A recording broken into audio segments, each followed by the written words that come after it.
And even if I try, leave in the comments below, as usual, I said this in the beginning, leave me in the comments below what are your ideas, except my idea, like, okay, open source doesn't pay, so then let's exa code their other products, obviously, to float the bills. But otherwise, what ideas do you have? Other people like Piotr, Eston, Temsky, they are of 1BitSquared, of course, is doing hardware here, like stuff like that. But the thing is, I don't want to spin hardware, right? If I spin hardware like that, then I'm not wanting to competing with Radiana here of Glxgears or Eston or all the other amazing people. This is not my daily business, so it can't be that I need to produce hardware just to have an income. And then if we would do a RISC-V board or processor, I mean, huge undertaking, right? I would not have time for anything else, right? I can't finance Linux distribution or microkernel with doing hardware, right? Then the time is used and not free anymore. Yeah, the only other thing I was considering to go fund me for PS3 hardware stuff, but all the overhead, not really sure. As I said, honestly, we would need like some 10,000 euro for a fair income for all this PS3 RSX work. Not sure if so many people would sign up for $10,000 for that, $10,000 euro, and plus all the overhead, right? Filling in all the paperwork or project GoFundMe or crowdfunding or whatever. And at the end, you do all the work for nothing, right? You don't reach the funding goal or whatever. Maybe I should manage my Patreon more professionally and not like basically have this as an once set up but not really maintained. The irony is sometimes like a year ago I posted an update summary, and sometimes if I just don't touch it, then we have this $140 a month. And if I post like once a year an update, then people are reminded and unsubscribe, ironically. So sometimes it's better to just not touch it. But anyway, if you have ideas for the situation, leave in the comments below. I said even, ironically, I hoped this YouTube channel grows faster. And I even said in the years ago already, like 2 years ago, I hope we can grow this like open source tech tips kind of stuff here to also have collaborations with other projects. So that was even initially the idea. Maybe I should even start an European open source institute and get some government funding and sponsor and stuff, and have there such a fair means of distributing open source work for patches. Think a list. Theoretically, you could even maintain a list of bounties like Haiku, but the problem is some projects have this, like Haiku or others, but Haiku, of course, also underfunded. They also raised the bare minimum. I think whatever their funding goal was, like maybe 50,000, and they usually only have a fraction of that. Sadly, similar to our experience here. So yeah, even 10,000. What is it? Yeah, so this is a year. So even, yes, you see, even other popular projects like Haiku have the minimal goal of 10,000 a year, and even that they, I guess, often don't reach. I'm not sure what they had last year, but I usually see this progress bar not in the highest.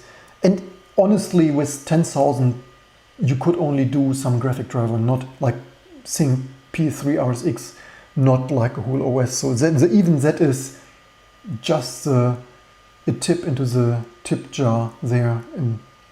But anyway, starting to repeat this a little bit. That's it for this video.